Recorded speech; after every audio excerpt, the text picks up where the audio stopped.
يعني بص بقى، يعني مش عايزين خلاف عليه. تعال نشوف ايه الموضوع. هو اسمه باست بيرفكت، وفي مصر في مصر يقول لك الحدث رقم واحد. بس كلمه الحدث رقم واحد ديت ليه عليها تعليق. يعني حدث رقم واحد ديت يعني انت ما شفتوش، يعني هو happened before you came او had happened before you came، حصل قبل ما انت تيجي، ما كنتش موجود اصلا، ممكن يكون حد حكى لك عليه. معايا؟ ده اول استخدام كده، لان ليه كذا استخدام. يعني يا مستر حد حكى لي عليه، حد حكى لك عليه، انت ما شفتش حدث او جيت اكتشفت ان هو تم قصادك، بس ما فيش اي علاقه ليك بيه خالص، ده تم قبل ما انت تيجي بكتير. يعني بص كده، when I found my wallet، لما لقيت محفظتي، when I found my wallet، لما لقيت محفظتي ادي found. I discovered، اكتشفت that someone had taken the money out of it، ان حد خد منها الفلوس. حد خد منها الفلوس اصلا وانت مش موجود، ده انت جيت كان حدث تم والكلام ده. في ناس ساعات يقول لك ايه، ما انا ممكن اختار was taken، كان بياخد منها فلوس ساعتها. ده موضوعك ان انت تخش تلاقي، يعني ان انت انت بتقول اكتشفت، يعني اكتشفت ايه؟ اكتشفت ان كان في واحد قصادك، خلي بالك لو انت قلت was taken هنا يبقى كان بيحصل ساعتها قدامك. لا had taken، انت مالكش دعوه بالحدث. تعالى تاني. نمبر 1 هنا مثلا you went back to your hometown، رجعت لمدينتك اللي انت اتولدت فيها، بنها، اسيوط، اي حاجه. after many years، بعد كذا سنه. لما رحت هناك اصلا المدينه بتاعتك it was not the same as before، ما كانش زي الاول. انت لقيت لاحظت كده ان في تغييرات كتير جدا. ask yourself بقى، التغيير ده تم امتى؟ قدامك؟ لا. فانا عشان كده ما ينفعش اقول it has changed، لان has changed ده present، وانا ما بتكلمش في البريزنت خالص. ولا اقول it was changing، لان كان ناس بتقول لي ايه، ما هو was changing، had changed. خلاص كده التغيير ده حصل قبل ما انا اجي بكتير. انا جيت اتفاجئت باللي حصل قصادي، انا ما حضرتش اللي حصل. معايا كده كلام؟ هو ده الباست بيرفكت، هو ده الاجباري تعمله باست بيرفكت. معايا كلام؟ طيب تعالى نكمل في الباست بيرفكت كده. ليه استخدام تاني؟ طبعا ليه استخدام تاني، ده مهم قوي الاستخدام ده. احنا خدنا في يونت 1 البريزنت بيرفكت، صح؟ ماشي. وقعدنا نقول كده الكي ووردز بتاعته، وافكرك باهم الكي ووردز بتاعته اللي انا هشتغل عليها النهارده. جاست، اوريدي، يت، صح؟ ايفر، نيفر، وفور، وسنس، صح كده؟ كل الكلمات بتاعت البريزنت بيرفكت ديت اصلا ممكن تستخدم مع الباست بيرفكت. مش فاهم يا عم؟ لا، على فكره there is no difference between، مفيش فرق خالص بين البريزنت بيرفكت والباست بيرفكت. يعني ساعات بيبقوا صوره لبعض. الباست بيرفكت جه قال له كده، يا بريزنت انا هبقى صورتك. معايا كده؟ نفس الموقف بس بيتحكي. مش انت دلوقتي مثلا بتقول ايه، I haven't seen her for 2 days، انا ما شفتهاش بقالي يومين، لغايه دلوقتي، لغايه لما انا واقف كده بقالي يومين ما شفتهاش، صح كده؟ طيب ما انت ممكن بعد اسبوع ولا حاجه تروح تحكي الحكايه ديت. تروح تحكي الحكايه ديت اصلا لما بتيجي تحكيها بتحكيها في الماضي. ساعتها وانت بتحكي على حاجه في الماضي والكلام ده، او انت قابلتها تاني وعاوز تقول ايه، ده انا كنت قبل ما اقابلها كنت قعدت يومين ما اشوفهاش، يعني الموضوع مقلوب معاك في الماضي. انت مش هتقدر تقول ولا هافنت ولا هاسنت مع الكلمات ديت. يعني انا عارف في ناس حافظه كده هاف وهاز جاست ارايفد، جميله. فاهمين قصدي ازاي؟ لكن يجي عند هاد جاست ارايفد، هاد جاست ارايفد وهي في الباص كده يقول لك تقيله علينا. لا، تعال نشوف الموضوع دوت واحده واحده كده. اقول لك يعني ايه الباست بيرفكت، صوره للبريزنت بيرفكت. يعني مثلا كده الجمله دي we are good friends، احنا اصدقاء. والجمله بريزنت، انا شخصيا في قاعده بقول كده، لما تكون الجمله بريزنت انزل كده على الفور تشويسز وشيل يعني من الفور تشويسز شيل كل الماضي. ما هي الجمله بريزنت مضارع اهي، we are good friends. انزل تحت هتلاقي was knowing، هتشيلها لسببين، لان was في الماضي ومفيش حاجه اسمها was knowing اصلا. لو تفتكر افعال ما تحصلش بازمنه مستمره. هتلاقي اللي بعدها had been knowing، ما ينفعش برضه لانه ماضي، ولان ما ينفعش احط ازمنه مستمره، وهكذا.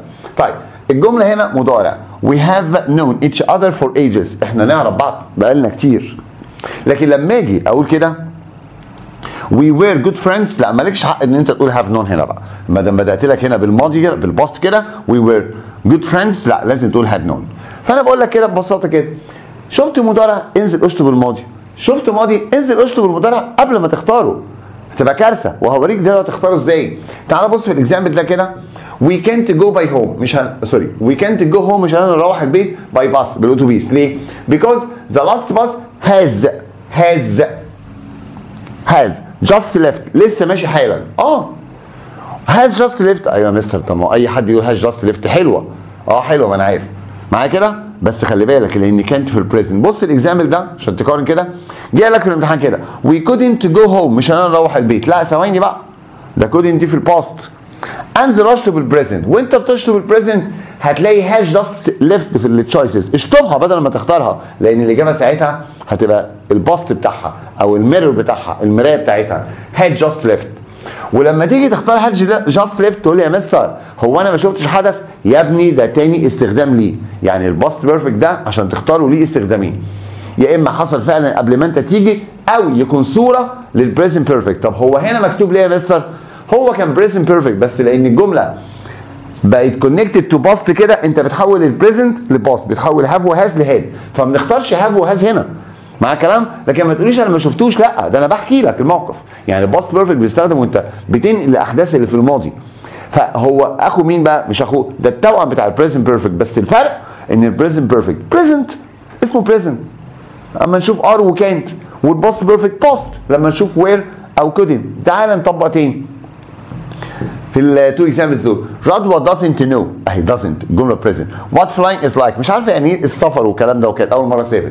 because she has never flown، شايف never موجوده بين has وفلون، have وhas باست بارتيسيبل. الجمله بريزنت انا قايل doesn't، وهكذا بقى. ها رضوى didn't know، هو رضوى didn't know what flying is like، صح كده؟ because she had never flown، وهكذا. شايف had never كده صوره للبريزنت بيرفكت. فاهمين الكلام؟ فاما تيجي تختار الباست بيرفكت وهو في الاحداث كده واضح قوي ان انت ما شفتش حدث وحصل قبل ما انت تيجي بكتير، صح كده؟ ده الباست بيرفكت. لكن مثلا في كي ووردز انا قلت لك عليها جاست واوريدي ويت وايفر ونيفر وفور وسينس، ما تجريش على البريزنت بيرفكت، لا اتاكد هو الجمله بريزنت ولا حاطط لك ما يدل على الباست. لو حاطط لك اي حاجه تدل على الباست اختار اخوه اللي هو الباست بيرفكت. فاهمين الكلام؟ ماشي كده؟ تعالى الباست بيرفكت اند تايم كونجنكشنز، وهو بيقول لك كده افتر معناها بعد، as soon as معناها بمجرد، and the moment في اللحظه، مش ذات مومنت، ذا مومنت في اللحظه التي حصل فيها حاجه. الناس دي بيجي بعدها دايما باست بيرفكت، بيجي بعدها ايه؟ باست بيرفكت. يعني ايه يا مستر؟ يعني ممكن تقول كده after I had studied او باست سمبل، بس ممكن تقول after I studied، والاثنين المفروض ما يجوش مع بعض في افتر. يعني اي اداه ربط كده ما يحطلكش الباست بيرفكت والباست سمبل، ما يحطلهمش، لان الاثنين صح. لو قلت after I had studied او after I studied الاثنين صح. واضح؟ واضح. والجمله الثانيه بتبقى باست سمبل. الجمله الثانيه معايا كده كلام، يعني after I had studied او after I studied my lessons I went، هنا went اجباري باست سمبل الجمله الثانيه اللي بعديها. وعكسهم before و by the time. وانا شخصيا كده انا بعز الطلبه في حاجات، يقول لك ايه؟ انا كل ما اشوف بيفور وباي ذا تايم هحط بعدهم باست سمبل، لان جميع ادوات الربط هيجي بعدها باست بيرفكت ما عدا بيفور وباي ذا تايم اللي معناهم قبل حركه، صح كده؟ وفي واحد يقول لك تاني خلاص بقى ما حلينا كتير، ما دام ما دخلنا في الموضوع كده يبقى باي ذا تايم وبيفور وسينس، سينس بعدهم باست سمبل على طول، وان وورد. ده كلام حلو ده على فكره. بيجي بعدهم باست سمبل، والزمن التاني يا باست بيرفكت يا اما باست سمبل. يعني بيفور اي went to bed قبل ما انام I had studied my had studied او studied الاثنين صح.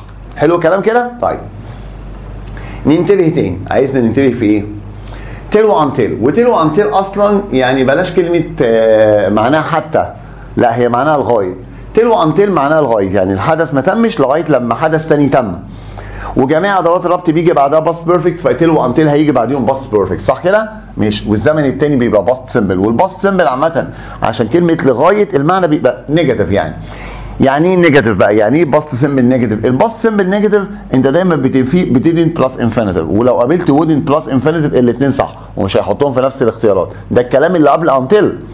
وساعات في الباسيف اصلا بتبقى wasn't او weren't باست بارتيسيبل، وده الباسيف بتاع الباست سمبل. وضح بمثال يا مستر في حاله الباسيف. يعني ايه باسيف؟ الباسيف يعني السبجكت اللي انت هتبتدي بيه هيتم عليه الفعل، هيتم عليه الحدث. يعني مثلا I didn't know the truth until I had met him. ده الترتيبه اللي احنا عارفينها until. باست بيرفكت وقبلها باست سمبل ونيجاتيف بديدنت بلس انفينيتيف. وممكن بدل I didn't know ممكن اقول كده I wouldn't know the truth until I had met. مفيش اي فرق بين الجملتين، انت ممكن تحط هنا didn't know او wouldn't know زي ما فهمتك. سهل الكلام؟ سهل الكلام. عيد الفيديو تاني وعيد الحته دي تاني وركز عشان ايه؟ ربنا يكرمك كده يا رب. ركز قوي في اللي جاي. خد بالك انت لو بدات الجمله بهافينج، هافينج في اول الجمله معناها بعد. معناها ايه؟ بعد. والله يا مستر having ديت عايزه بعدها باست بارتيسيبل، يعني تقول كده having studied having finished having cooked، اي حاجه معناها بعد. having studied بعد ما ذاكرت، having finished بعد ما خلصت، having cooked بعد ما ما طبخت، وهكذا. ولو الجمله باسف اصلا انت هتقول كده having been past participle، يعني لو عايز تقول بعد ما الاطفال اتعاقبوا وهتبتدي جملتك وهتتكلم على الاطفال تقول كده having been punished، ده اللي هم اللي هيتعاقبوا. لكن لو هتتكلم عن المدرس اللي عاقب طلابه تقول كده having punished، فاهمين؟ having punished ده كده هو اللي عاقب، having been punished هم اللي اتعاقبوا. تعال نشوف اكزامبل. having graduated بعد ما اتخرجت او بعد ما اتخرج، انا ما اعرفش بيتكلم على مين، هعرف منين؟ السبجكت هنا. he became a journalist بقى صحفي، ده بعد ما اتخرج. having been punished بعد ما اتعاقب او اتعاقبوا، انا ما اعرفش بيتكلم على مين. لما ابص هنا هلاقيه بيتكلم على ولد. was disappointed كان الولد زعلان، ده بعد ما اتعاقب. فخد بالك وانت بتختار من معنى الجمله، شوف الراجل ده هيقوم بالفيرب ولا هيتم عليه الفيرب. وخد بالك ان في افعال، وده موجوده برده عندك وسايبها لك على اليوتيوب في درس الباسف. اصلا في افعال ما ينفعش تعمل باسف، وطبعا تبقى اسمع الفيديو اصلا لان مفيش وقت هنا. طيب نشوف اللي بعدها، ركز قوي.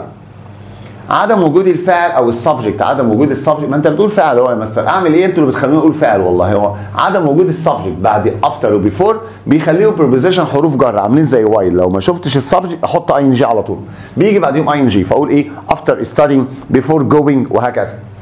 وكذلك اون والتي تعني عندما او لما، ماشي كده؟ او اول ما، اهي اول ما حصل كذا. يعني ايه؟ لما شفته حكيت له، لما شفته في الشارع حكيت له. ما تقولش افتر سينج، لان افتر سينج ديت معناها بعد ما شفته وقعدت فتره طويله. لا قول لي كده اون سينج على طول، اون بلس اي ان جي على طول، لما حصل كذا كذا كذا. كويس كده اهو. يعني افتر واون وبيفور عدم وجود السبجكت هيجي بعديهم اي ان جي، فاقول كده افتر اون تايبنج، الاثنين هم هيجي بعد عاملين زي بعض بالظبط باختلاف المينينج بس. افتر تايبنج بعد ما كتبت الليتر، اي ديليفر ات سلمته بعدها بفتره، ده مع افتر. لكن اون تايبنج ذا ليتر اول لما خلصت على طول خد او سلمته على طول بسرعه. بيفور ديليفرينج ذا ليتر قبل ما اسلم الخطاب، اي هاد تايبد ات. وبيفور عدم وجود سبجكت بعدها بيجي بعدها ايه؟ اي ان جي. او افتر واون وبيفور عدم وجود السبجكت بيجي بعديه اي ان جي. ده الكلام اللي احنا متربيين وعارفينه. طيب فين اللي احنا بقى عايزينه؟ اقول لك يا سيدي من اول هنا. شوف الرول اللي قصادك كده وركز. الكلام دوت اصلا مش هينفع قبل ما تحفظ اللي هقول لك عليه. انت عايز نحفظ ايه يا مستر؟ انا عايزك تحفظ كده it wasn't until و it was only when.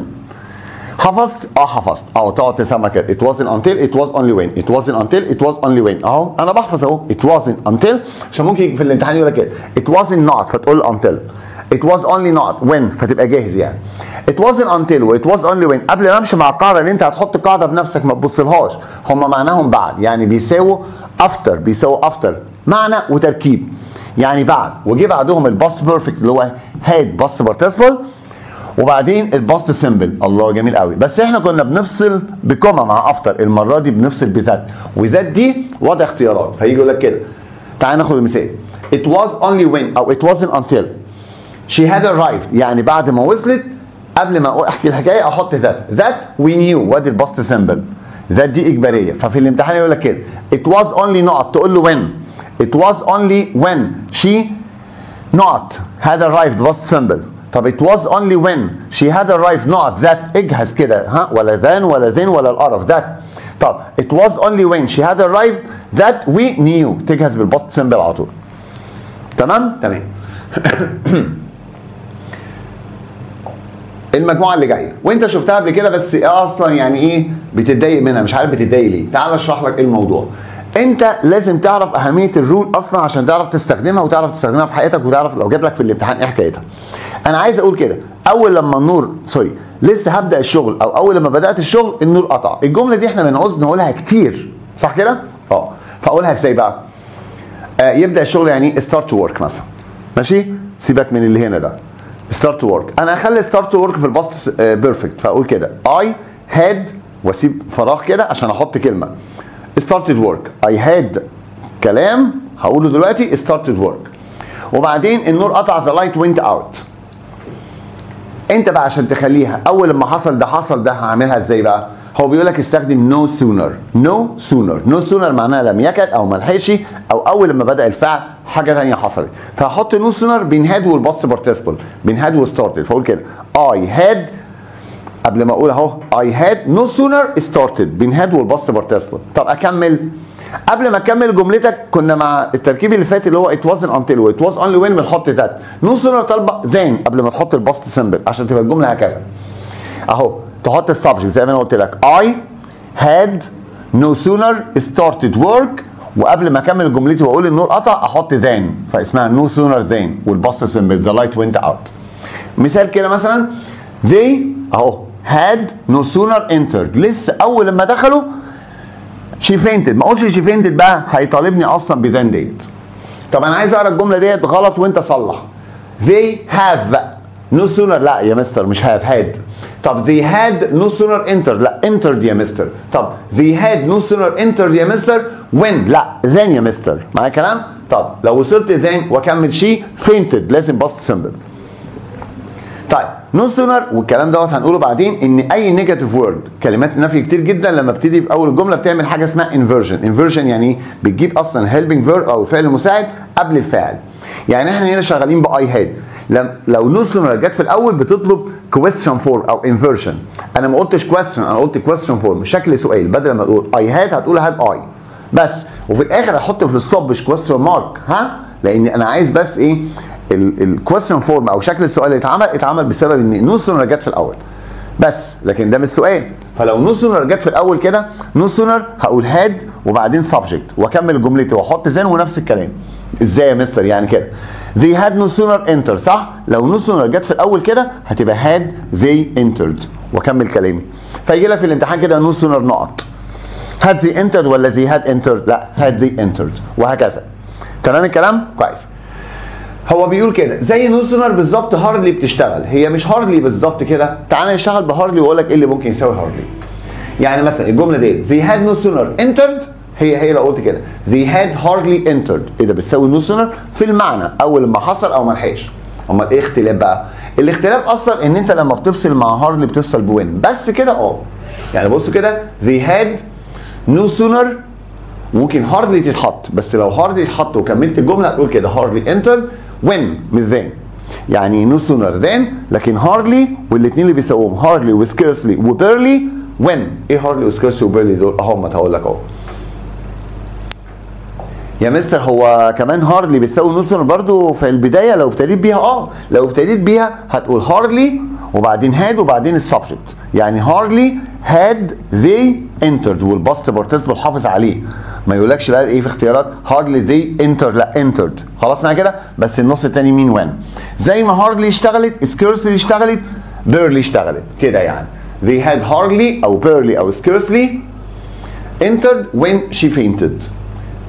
hardly او scarcely او barely had they entered when she fainted. متابعين الكلام؟ تمام. في رولز تانية خلي بالك عشان احل بقى ركز بقى ايه لان الحل بيتاخر شويه لان الرولز كتيره. خد بالك بقى من ده واحده واحده عليا. اي حد معدي هيقول كده I wish to نفسي اعمل حاجه اتمنى. It's time to حان الوقت ان احنا كلنا نعمل حاجه. ماشي كده معايا؟ I would rather معناه افضل يفضل معايا كده I would rather. مالها بقى دي يا مستر؟ يفضل مش عايزه تتكتب ماشي كده يفضل بيجي بعدها infinitive بس. يعني الثلاثه لما اتكتبوا I wish to plus infinitive it's time to plus infinitive I would rather انا مش هاخد to واضح كده فاقول كده I wish to play حلوه ادي to وادي play. It's time to leave حان الوقت ان احنا نمشي كلنا المقصود بيه كده كلام كلنا عشان كمان شويه عاوزك في حاجه. I would rather لا ما تقولش take to ديت غلط سوري ما تقولش to take لا تقول take بس هي عايزه infinitive بس. حلوه الرول دي عايزين نحل عليها. لا استنى الثلاثي ده لو اتحط بعديه سبجكت نفس الثلاثي ما غيرتش I wish و it's time و I would rather لو اتحط بعدهم سبجكت الدنيا بتتقلب. يعني ايه الدنيا بتتقلب؟ بيخش قواعد بقى وانجليزي not used مش مستخدم وبيجي في الامتحان وتخلي بالك. وجود السبجكت بيقول لك يخلي كل الجمل باست سمبل. باست سمبل يعني كام كلمه؟ كلمه واحده. يعني I wish he لا played ايه ده مش to play اوعى عشان جت في امتحان قبل كده بس مع it's time. انتوا كلكم عارفين كده it's time to leave لكن هو حط في الامتحان وي فبقت it's time we باست سمبل left. I would rather she shared مش share فخلي بالك كده. يبقى قاعد قول بقى كده ايه لو I wish و it's time و I would rather اتحط بعدهم subject هيجي بعديهم باست سمبل. بس خلي بالك الباست سمبل هنا معمول بسبب الثلاثه دول اي ويش واتس تايم واي وود راذر، لكن هو بيعبر عن المضارع. يا نهار ابيض يا مستر، مضارع ده لدرجه ان انت ممكن تقول كده اتس تايم وي ليفت، وعشان تتاكد ان هي ليفت انت ممكن تكتب ناو، او ممكن هو في الامتحان يكتب لك ناو وما تقولش ناو ان هي مضارع. ما انا عارف ان هي مضارع، بس وجود السبجكت وي بعد اتس تايم بيحول البريزنت لباست، المضارع لماضي. طب سؤال بقى هنا يقول ايه؟ طب لو كانت الجمله بتكلم في الماضي هيتحول لباست بيرفكت ماضي تام، من بريزنت لباست ومن باست لباست بيرفكت، عامل زي ريبورت سبيتش المباشر والغير مباشر، في تحويل ازمنه هنا في وجود السبجكت بعد الثلاثه دول.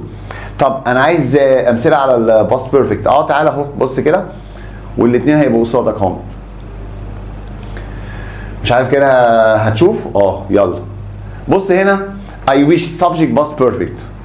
امتى بقى احط الباست بيرفكت؟ لو حط لي ما يدل على الباست. يا مستر مش لاست يير ديت بتدل على الباست سيمبل؟ ده في حاله عدم وجود اي ويش، لكن وجود اي ويش بعدها شيء وبتدل ان في حاجه بتدل على الباست، تحول ازمنه من باست سيمبل لباست بيرفكت، فتقول هات بوت. حلو الكلام؟ طب تعالى انا فوق ابتديت باتس تايم فكنت بقول الجمله مضارع، وبعد ما حطيت السبجكت جبت باست سيمبل اللي هو الماضي البسيط كلمه واحده، لكن لو قلت ات واز اهو دي بتشير للباست، فاقول كده it was time we had found. It was time we had found a suitable solution. كان ساعتها حان الوقت ان احنا وجدنا حل مناسب للموضوع.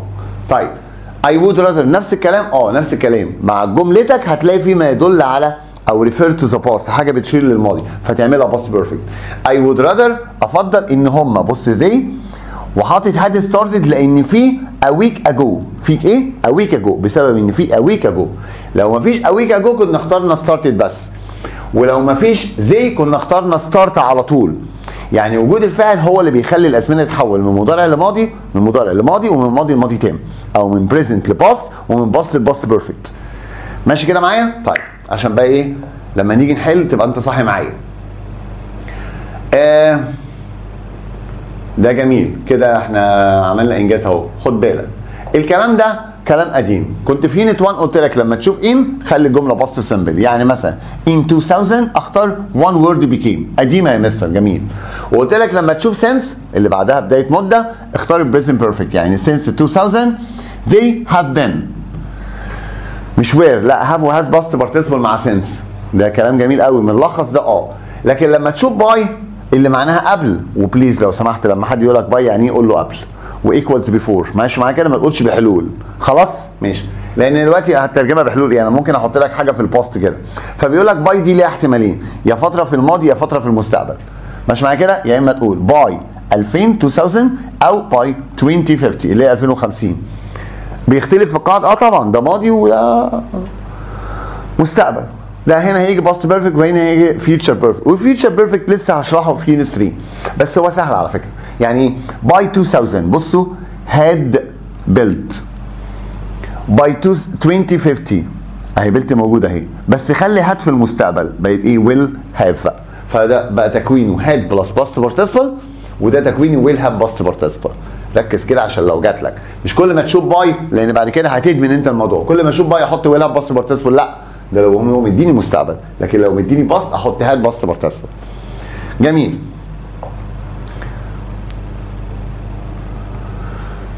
خد بالك بقى من ديت قبل ما نبتدي نحل وما تبصش اكسرسايزز. My uncle worked، my uncle has worked. سهلة. My uncle worked as a taxi driver for 10 years، يعني اشتغل لمدة 10 سنين تاكسي درايفر، وواضح قوي ان هو في الباست سمبل اللي ملوش اي علاقة بالحاضر، يعني الكلام دوت خلص وما بقاش تاكسي درايفر. لكن هنا has worked as a taxi driver for 10 years، وواضح قوي ان بقى له 10 سنين لغايه دلوقتي تاكسي درايفر وما غيرش المهنه. يعني الجمله الاولى اللي هي فيها worked ديت واضح ان هو مغير المهنه، فعشان كده مثلا now he is a worker in a big factory، شغال في مصنع كبير مثلا، او شغال في اي حته ثانيه، اهم حاجه بطل سواقه التاكسي. هنا my uncle has worked as a taxi driver for 10 years معناه ان هو he is still a taxi driver، ولسه لغايه دلوقتي تاكسي درايفر، ودي برده سهله ماشي، وممكن تكون عارفها قبل كده. تعال نحل كده بسرعه ونشوف ايه الموضوع، ولان في جمل هيتبص لها كده تحل بمجرد النظر من اول 1 ل 6. she left after past perfect، بعد after past perfect جمله في الباست اوعى ده باست بيرفكت بعد after. after ما حط السبجكت فعايزين ing hanging على طول. قشطه كده؟ تمام.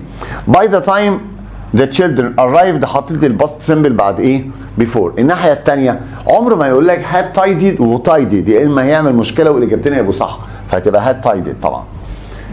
she started cleaning بدات ان هي تنظف when the guests had left. ولو جيت انت شفت الجمله ديت يعني هم had left في الاول لان الباست بيرفكت ده الحدث رقم واحد صح كده؟ وبعد كده هي نظفت.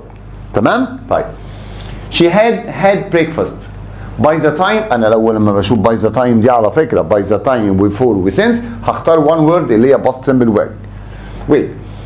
as soon as the reporters had arrived اول لما وصلوا the president. لا ما هو مش ممكن في حاجه زي ما اتفقنا قبل كده، يعني الباست بيرفكت دوت مش هيتجمع معاه الا باست سيمبل، فلو ادالك الباست بيرفكت اختار باست سيمبل انا معاك، لكن لو ادالك الباست سيمبل يعني هنا وحط لك arrived بس ما تقولش العكس اختار باست بيرفكت، لا اقرا الجمله معايا. يعني ايه؟ هو هنا حط had arrived اختار ميد، لكن لو حط هنا arrived ما اختارش بقى الناحيه الثانيه had ميد، لا لان ممكن اصل ده ممكن يتكتب بطريقتين، يا had arrived يا اما arrived. يعني الماضي التام هنا الباست بيرفكت اوبشنال، ممكن تكتبه باست بيرفكت او ممكن تكتبه باست سيمبل. فانا بقول لك ايه، في ناس يقول لك ايه لو ادالك ده ادالك ده، لا لو ادالك الباست بيرفكت اختار باست سيمبل صح ماشي معايا كده، لكن لو ادالك الباست سيمبل لا اقرا الجمله بقى لان فيها احتمالات كتيره جدا بقى.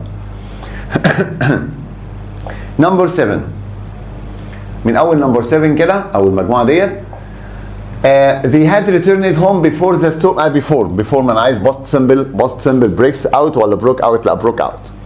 as soon as we started the computer اول لما شغلنا الكمبيوتر we not out اكتشفنا that it had got a virus. هنا مثلا واحد يقول لك ايه طب ما هو مديني started اختار had found؟ لا غلط، انا قلت لك لو ادالك had started اختار found، لان لو ادالك الباست بيرفكت اختار الناحيه الثانيه باست سيمبل. معاك انا معاك في ديت ما اقدرش اقول، لكن جمله زي ديت بقى ايه احنا شغلنا الكمبيوتر ده الحدث رقم واحد، كنت ممكن تقول had started لكن الثاني لازم يكون باست سيمبل. we found out that it had got a virus. Number 9 she waited for the guests until they باست بيرفكت بعد اي اداه ربط زي ما اتفقنا كده until عايزه اللي بعدها. The little boy was crying كان بيعيط because he not his mother had lost طبعا صح؟ ومفيش حاجه اسمها was losing ساعتها، لا had lost على طول، ده اللي حصل رقم واحد. تعال بقى نبص المجموعه دي. She spaced packaging her luggage until Sammy had left. ادي الباست بيرفكت واحنا عايزين دي باست انفينيتيف ونترجم الجمله. نترجمها عشان نشوف بس هي اللي مش هتبدا يعني هي ما بداتش باكج ذا لاجج تعبي الشنط بتاعتها until Sammy had left home لغايه لما سامي مشي. It wasn't until the children انا كنت مستني والله حاجه ثانيه بس الراجل بيسالني على had fallen اللي بعد it wasn't until صح كده؟ حتى كان نفسي يسالني على ذات ومحضر نفسي بس للاسف سالني على السهله had fallen. نوع داليا تايبد حاطط لي هنا تايبد، يعني انا عامه ما ينفعش اجيب ديد لان دي عايزه انفينيتيف مثلا لو بفكر ماشي، وواز تايب يبقى لو انا قلت واز داليا تايب يبقى معناها داليا هي اللي اتكتبت، لا ده عيب والله يعني لا. فانا عندي هاد وهاز واللي هيحدد بقيه الجمله مضارع ولا ماضي صح كده؟ باي ذا تايم ذا بوس ارايفد في الباست فهتبقى هاد داليا تايب ذا ليترز باي ذا تايم ذا بوس ارايفد. يعني واحد يقول لي هو احنا بنستبعد ولا بنحل؟ يا ابني هو الحل بالاستبعاد، انسب كلمه تتحط في الجمله عشان تبقى كوريكت سنتنس معايا كلام؟ فالاستبعاد هو افضل حل. الا لو هي سهله يعني مثلا she didn't water the plants هتختار ايه غير until صح كده؟ ادي until اهي. وبص هنا حاطط ميد مش لازم had ميد يعني ماشي معايا كده؟ until ايه؟ ولو ترجمت الجمله هي ما راوتش النباتات لغايه لما اتاكدت ان هم كانوا ايه محتاجين ميه يعني دراي جافين يعني. نمبر 15 ودي سهله وما حط السبجكت بعد بيفور فيبقى عايز ايه على طول ing going من غير ما افكر اهو صح كده؟ نمبر 16 not referred with a past participle ومحدش يقدر يعمل الجريمه دي الا having في اول الجمله having repaired my car بعد ما صلحت عربيتي I set off quickly مشيت. من اول 17 ووقف الفيديو لغايه هنحل لغايه 22. By the time we reached at the past symbol the plane had انا عايز had هو كاتب لي already يعني هنا عايز have وهاز وهاد ما ده فيه already وتيكن باست بارتيسيبل، فما ينفعش واز اصلا تتحط هنا. هتعمل باسيف وتيك اوف معناها تقلع، والفيرب تيك اوف ما يتحطش يعني ما ينفعش تحط في الباسيف. وديد مع تيكن ما تاكلش طبعا، حلوه ما تاكلش دي ماشي. وهاز في البريزنت فالاجابه هيد، سهله. having not having past participle على طول، هي having عايزه past participle او being past participle. having not the present اول ما فتح الهديه او بعد ما فتح الهديه open I read the card، قريت ايه الكارت. it was the first time، خدنا التركيب ده في يونت 1 بس كان it is the first time، وانا قلت لك لما تشوف كلمه the first time او second time او last time او third time او هكذا بنعوز present perfect، بس الكلام ده كان قال لنا ايه it is، لكن it was بدل ما تحط هاف وهاز باست بارتيسيبل هتجيب الميرور بتاعته المرايه بتاعته هاف بس في الماضي هاد فتبقى هاد فيزيتد. The meeting had already started، بدأت not the light went out by when until ايه ده؟ طب ما في وين وين ما فكرش على طول هنا، لان اللي بيوقف وين عند حدها سنس وما فيش سنس عشان اقعد اقارن يعني، ولو قريت الجمله الاقيها زي الفل. وانتل اصلا بيبقى قبلها باست سمبل نيجاتيف يعني didn't، يعني واضح قوي ان هي when يعني. it was only until هو على فكره ممكن تقول it was only after، فمش هيجيب after مع until، يعني ممكن تقول it was only after او it was only until، واضحه الجمله هنا ان هي until. hardly ده بدأ بهاردلي had my parents left، ده المفروض كان يسألني هنا، لا ده سألني في الجزء اللي ايه الجزء الثاني بتاع هاردلي، هي هاردلي then ولا هاردلي when؟ هو حاطط then، لا ده كويس ده طب اتلخبطنا ولا ايه؟ كويس دي جت سهله، هاردلي مع when. اوكي طيب من اول 32 مجموعه كده. no sooner not started، ايه الاسئله السهله دي يا مستر؟ احنا كنا مستنيين يسالنا had she started، هي started ها، بس خد بالك بس يعني عشان started عايزه had، عارف لو كان حاطط هنا start كنت تاخد did، لان did بعدها infinitive لو كان حاطط start، وخد بالك من الحته دي ماشي، بس الحمد لله ما عملهاش فينا يعني. not my room my own computer for 3 years، انا عايز اقول انا املك الكمبيوتر بتاعي لمده 3 سنين. before anything went، طب بص بقى هنا went في الباست، تعالى بقى كده ما دام went في الباست انا هنزل اشطب اي present I'm having و I have، انا مش عايز I have had، مش كده؟ اتبقى لي I had و I had had. في حاجتين هنا بقى براحتك، يعني وجود before يجي قبلها past perfect هتقول لي ما هو past simple، طب وجود for لان انا قلت لك كده for من الكيوردز على البريزنت بيرفكت والباست بيرفكت، بريزنت بيرفكت وباست بيرفكت، فيبقى الاجابه هنا I had عشان for، لما نشوف for وسنس ever ونيفر just already with بنبقى عايزين ازمنه بيرفكت تامه. hardly not left مين ها؟ he had، لا يا ريتها كان had he، لو had he كنت اختار، طب ما had he اهي مفيش was بقى ها، عشان لو was اتحطت هنا تبقى كارثه يعني ماشي، ما ينفعش was left معناها حد سابه يعني، لا هو بعد ما ساب البيت لا سوري اول لما ساب البيت his mother phoned، مامته اتصلت. وين هنا ما بتترجمش، هي معناها اول لما ساب البيت مامته اتصلت، اوعى تترجم وين ولا هتبقى كارثه، لان وين ده الجزء بتاع مين؟ هارلي، هي الرول كده وزنه كده، هارلي عايزه معاها وين تمسك الجمله الثانيه، لكن ما بتترجمش هنا، ما بتترجمش عندما يعني. من اول 26 نقط اي ان جي وعايزين حاجه يجي بعدها اي ان جي، لا اون اهو on seeing the accident، اول لما شفت الحادثه على طول.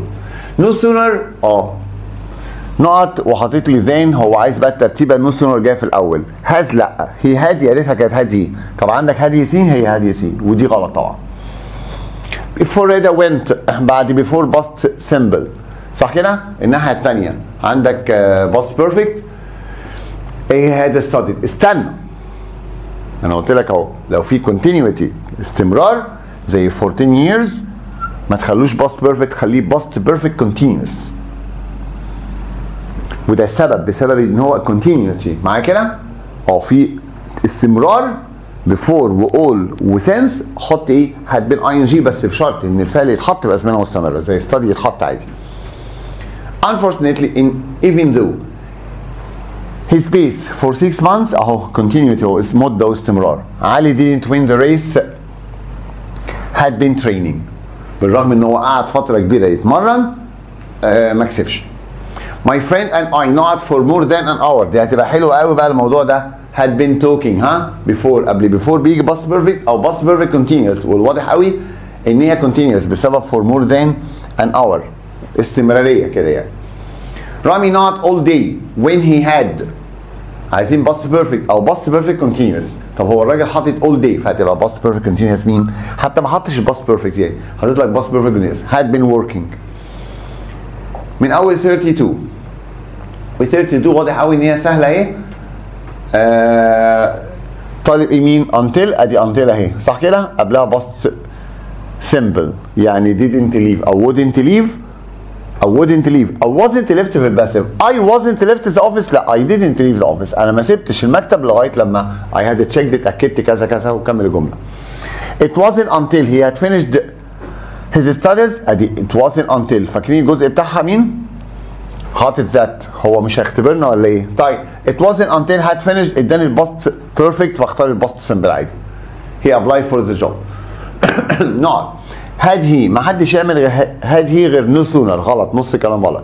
ده no sooner ولو في hardly و scarcely و barely يعني الاثنين دول لا فاختار يا اما no sooner يا اما scarcely وده بيعتمد ربط بمين؟ ايوه عينيك راحت صح بوين فمش اسمها no sooner when اسمها hardly when scarcely when barely when فهنختار scarcely.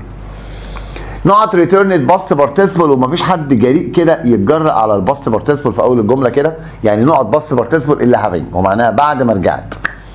تمام؟ طيب he didn't send a message to her father until ده انت سهل قوي ده انت حاطط له until ادي الباست بيرفكت had written كل دول طلبت يجي عليها باست بيرفكت يعني. having not having ما هو احنا قلنا يعني لما اداني باست بارتيسيبل اخترت having لما يديني مثلا having هختار ايه؟ باست بارتيسيبل على طول وسيبك من الهبل اللي مكتوب ده. having done the shopping بعد ما خلصت الشوبينج mother started to prepare lunch. 38 no sooner و no sooner في الاول had we heard صح.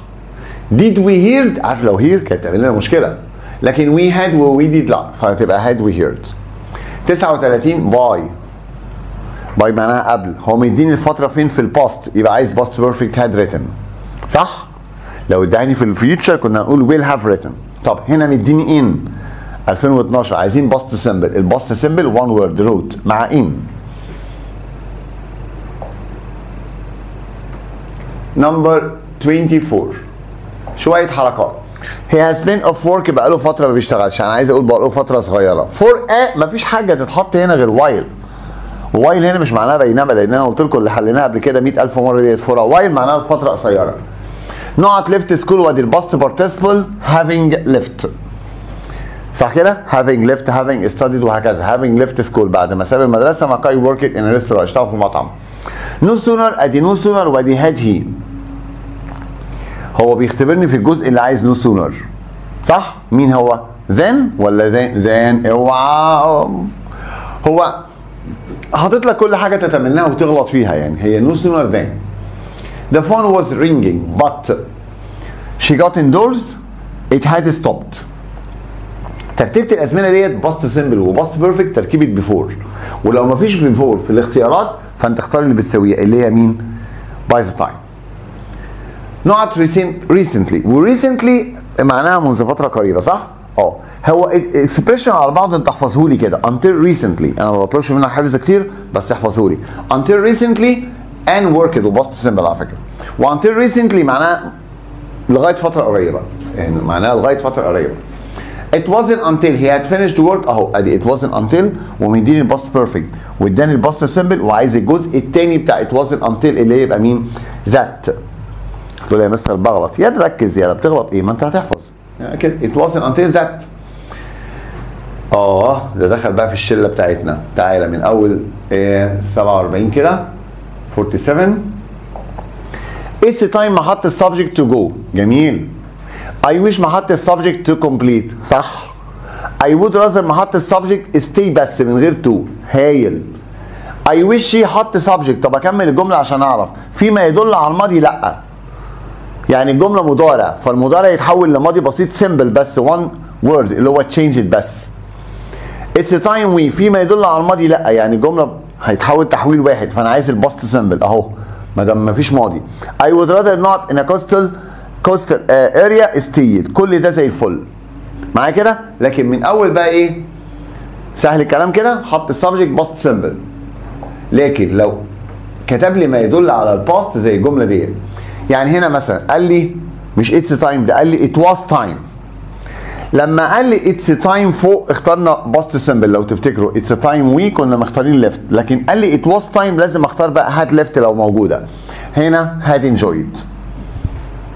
ده ما دام في ما دام في ما يدل على الباست. طب اي ويش يو ما اقدرش احط حاجه، بس ما دام حط دو انا عايز يا اما ديد يا اما هاد دان. لو كملت الكلام كده هلاقي مين؟ لاست يير. ما دام لاست يير يبقى هاد دان.